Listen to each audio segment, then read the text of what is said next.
ઓમ નમો ભગવતે વાસુદેવાય.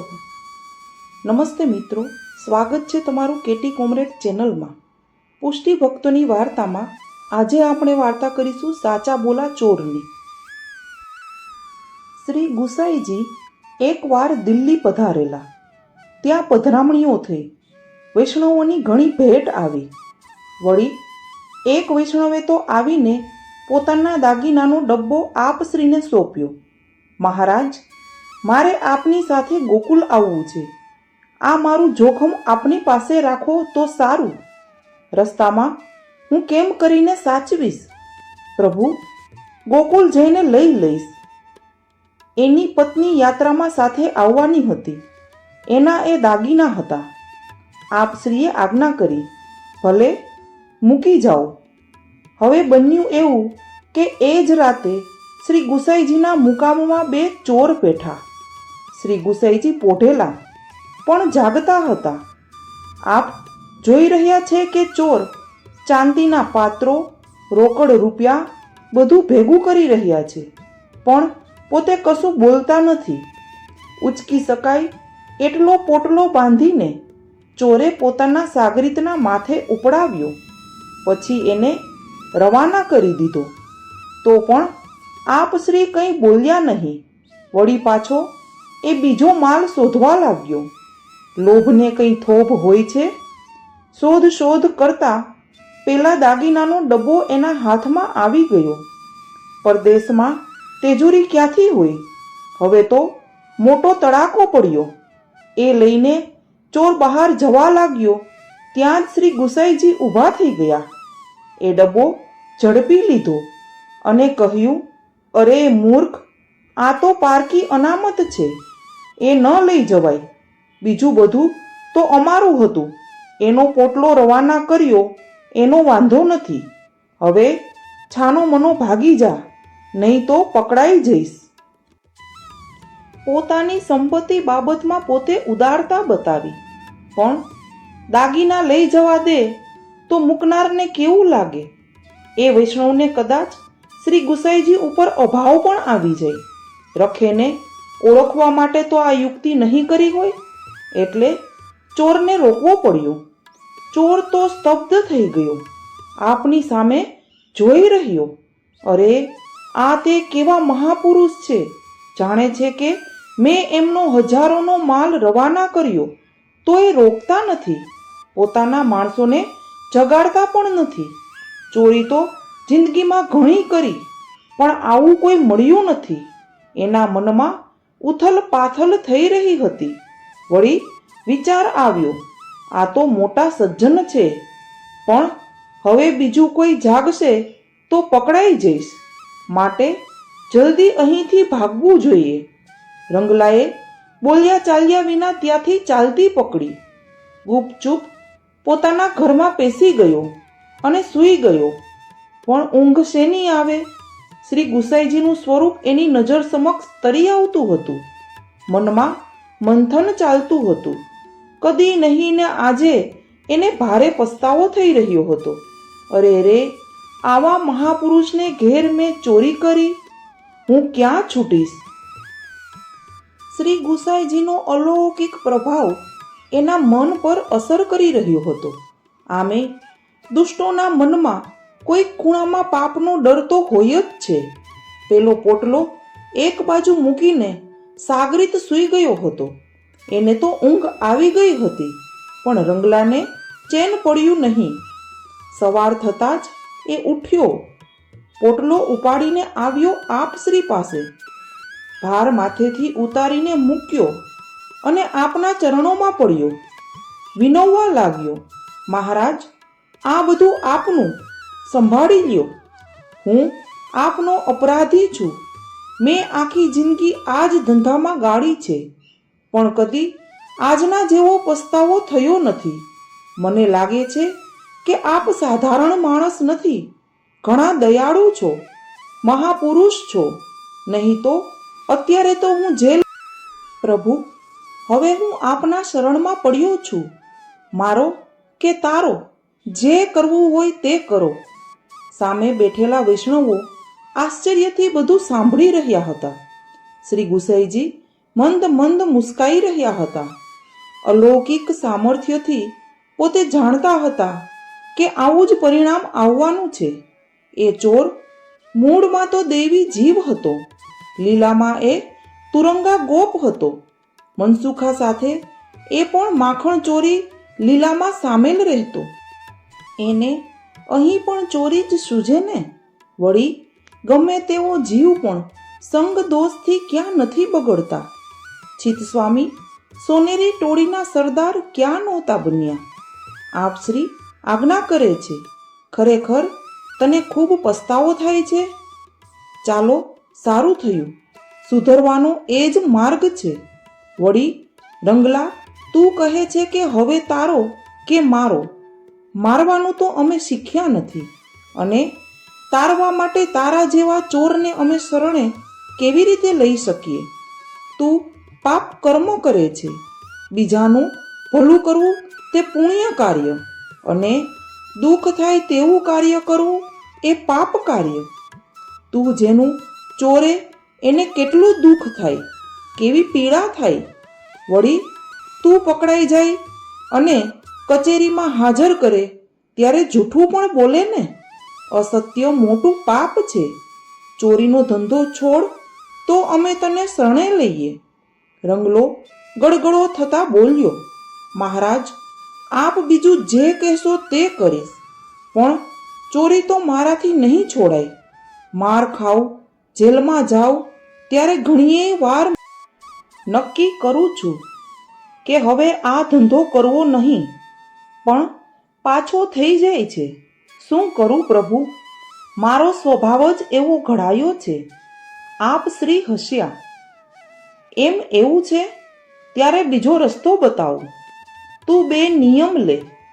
એક તો કોઈ ગરીબ કે સાધારણ માણસને ત્યાં ચોરી ન કરવી.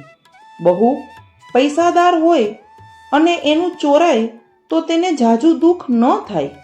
બીજો નિયમ એ કે જે કર્યું હોય તે સાચે સાચું કહી દેવું. પછી જે થવાનું હોય તે થાય. ભલે મહારાજ, મેં બંને નિયમ લીધા. આપની કૃપાથી પૂરેપૂરા પાડીશ. હવે તો આપનો સેવક કરશો ને? આપ શ્રી પ્રસન્ન થયા. અષ્ટાક્ષર મંત્ર આપ્યો અને કંઠી પહેરાવી દીધી. રંગલાએ આપને કંઈક ભેટ ધરી. પછી દંડવત કરીને ત્યાંથી ચાલ્યો. થોડા દિવસ તો જેમ તેમ કરીને મનને રોક્યું, પણ પછી રહી ન શક્યો. ચોરીની તલપ લાગી. ચા, અફીણ કે દારૂના વ્યસનીને લાગે તેવી. ચોરીનું તેને વ્યસન પડી ગયું હતું. એણે વિચાર્યું, ક્યાં જઈશું? રાજાના મહેલમાં ચોરી કરીએ, એમાં આપણો નિયમ સચવાશે. તે બાજુના શહેરમાં ઉપડ્યો. પછી વિચાર આવ્યો, રાત્રે તો મહેલમાં અનેક ચોકીઓ હશે, અંદર પેશવા કોણ દેશે? ઘણો વિચાર કરતા એક યુક્તિ સૂજી. બજારમાં ફરતા ફરતા એક દુકાન શોધી કાઢી. નાટકવાળાઓ માટે ત્યાં ડ્રેસ મળતા હતા. સરસ કોઈ જામો લીધો. સાથે ખોટા મોતીના કડા અને બીજો સામાન લીધો. રાત્રે કોઈ એકાંત જગ્યા શોધીને ત્યાં જામો, કડા વગેરે પહેર્યા. ઠાઠ માઠ કરીને રાજકુંવર જેવો સરસ વેશ બનાવ્યો. પછી ઉપડ્યો રાજાના મહેલ તરફ. હિંમતથી એ અંદર ચાલ્યો. દરવાન પૂછે છે, તમે કોણ છો? કેમ જાઓ છો? રંગલો હસતા હસતા કહે છે, તને શું દેખાય છે? જો, હું ચોર છું. મહેલમાં ચોરી કરવા જાઉં છું. દરવાને જાણ્યું કે આ કોઈ મોટો માણસ છે. રાજા સાહેબે બોલાવ્યો હશે, તે મળવા જતો હશે. મારી મસ્કરી કરે છે. એણે એને જવા દીધો. આગળ બીજી ચોકીઓ પણ એ જ રીતે વટાવી.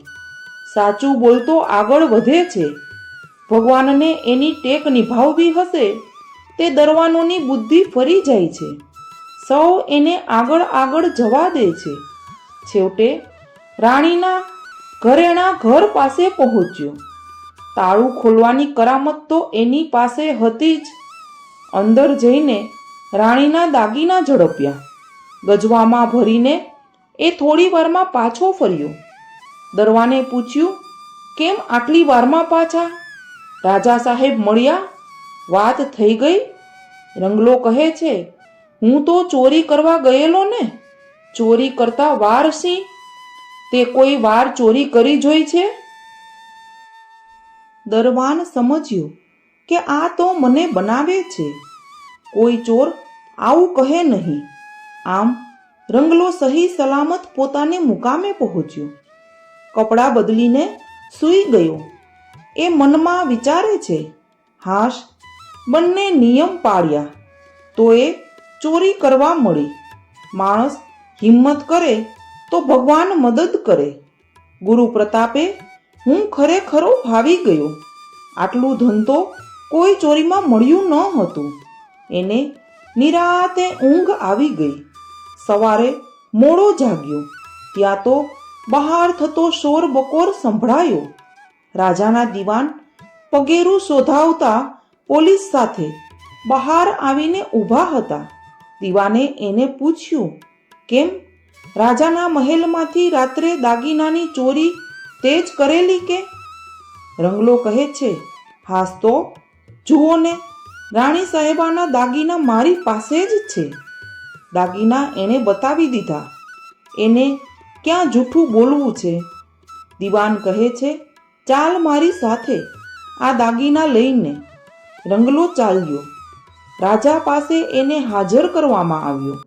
રાજા પૂછે છે, અલિયા, તારી આટલી બધી હિંમત, તે મારા મહેલમાં ચોરી કરી અને તને કોઈએ રોક્યો પણ નહીં? રંગલો કહે છે, રાજા સાહેબ, હું તો તમારા દરવાનોને કહીને જ અંદર આવ્યો હતો કે હું ચોર છું અને ચોરી કરવા જાઉં છું, પણ કોઈએ મારી વાત માની જ નહીં. મને આવવા દીધો. કેવા મૂરખ દરવાનો રાખ્યા છે. રાજા વિસ્મય પામ્યો. આવો હિંમતવાન માણસ ચોરી કરવા છતાં સાચું બોલે છે. આ તો બધું નવાઈ જેવું. દીવાન કહે છે, મારી પાસે પણ સાચું બોલી ગયો. તરત દાગીના બતાવી દીધા. આ તે કેવો ચોર? રાજા પૂછે છે, અલિયા, તારું નામ શું? મારું નામ રંગલો, સાહેબ, એને ઉત્તર વાળ્યો. રંગલા, આવી અજબ હિંમત તારામાં ક્યાંથી આવી? ક્યાં ગુરુનો ચેલો બન્યો છે? કોણે તને આવું સાચું બોલતા શીખવ્યું? રાજા સાહેબ, કિસ્સો તો મેં શોધી કાઢ્યો છે, પણ હિંમત આપનાર મારા ગુરુ શ્રી વિઠ્ઠલેશ છે. એમણે મને 2 નિયમ લેવડાવ્યા. ચોરી કરવી તો પૈસાદારના ઘેર, અને છતાં પણ જૂઠું બોલવું નહીં. રાજાજી, મારા ગુરુ મહાપ્રતાપી છે. એના બંને નિયમ પાડીને મેં ચોરી કરી છે. પછી શા માટે ડરું? આપને જે શિક્ષા કરવી હોય તે કરો. હું ક્યાં ના કહું છું. રાજા વિચારમાં પડી ગયો. આવો અજબ માણસ મળવો મુશ્કેલ છે. કેવી શ્રદ્ધા, કેવું નિયમ પાલન, સાથે કેટલી ચાલાકી. રાજાએ એને ઊંચા હોદ્દાની નોકરીએ લગાડી દીધો. એનું જીવન સુખી થઈ ગયું. પછી પાછો શ્રી ગુસાઈજીના દર્શને આવ્યો. બનેલી બધી વાત કરી. આપ શ્રી પ્રસન્ન થયા. એ સાચો વૈષ્ણવ બની ગયો. શ્રી ગુરુની કૃપા થાય તો શું ન સંભવે? તો મિત્રો, આવો હતો એ સાચા બોલો ચોર. જો વિડીયો ગમ્યો હોય તો વિડીયોને લાઈક, શેર અને સબસ્ક્રાઈબ કરજો. બાજુમાં આવેલ બેલ આઇકન પર ક્લિક કરજો, જેથી કરીને તમને આવી વાર્તાઓની નોટિફિકેશન મળતી રહે. Thank you.